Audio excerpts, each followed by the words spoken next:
ಇದ್ರು ಹೋಗ್ತದೆ. ಒಂದು 2 ದಿವಸ ಮಾಡ್ರೆ ಅಯ್ಯೋ ಕೋಳಿ ಕಣ್ಣಲ್ಲ, ದೇಹನ ಕಡೆ ಕಡೆ ಕಡೆ ಕಡೆ ಕಡೆ ಕಡೆ ಕಡೆ ಕಡೆ ನಡುಗುತ್ತಾ ಉಂಟು.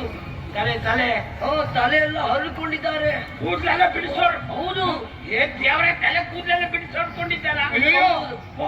ಒಬ್ಬರೇ ಮಾತಾಡ್ತಾರ, ಒಬ್ಬರೇ ಮಣ ಮಟ ಅದು ಮಾರ ಯಾವುದು ಬೈ ಬಾಳಂತಂದು ಬರುವುದಲ್ವೇ ನಾವು? ಯಾವುದದು? ಸನ್ನಿ ರೋಗ.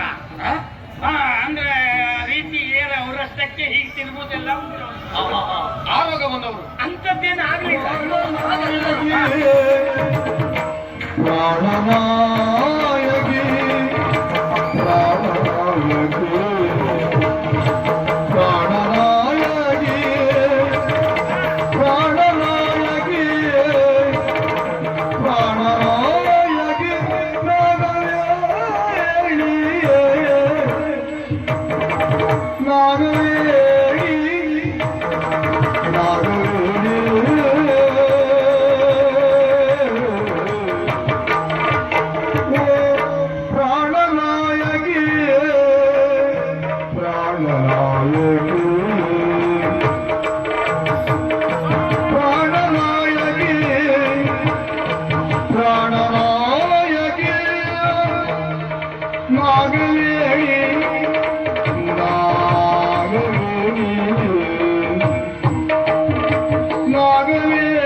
ಎಂತ ಸಂಬಳ ತಗೊಳ್ಳುದಿಲ್ವಾ ನೀವು? ಎಂತ ಧರ್ಮಕ್ಕೆ ಮಾಡ್ತಾರ? ಸಾಕು ನಿಮ್ಗೆ ಆಗದೆ ಹೋದ್ರೆ ಒಳಗೆ 3 ಜನ ಇದ್ರಿ ಇವತ್ತು. ಅವ್ರು ಹೆಣೆ ಬಿಚ್ಕೊಂಡು ಎಷ್ಟೊತ್ತಿಗೆ ಬರುವುದು ಅಂತ ಕಾಯ್ತಿದ್ರು. ಒಂದ ಆದ್ರೆ ಮಾಡಿ, ಇಲ್ಲ ಸಂಬಳ ಬೇಡ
ಸೂರ ಕಾಳಿಂಗನ ಹೆಡೆಯನ್ನು ತುಳಿದವ ನಾನು ಹೌದು ನಾನು ತುಳಿತೇನೆ ಹಾ ಆದ್ರೆ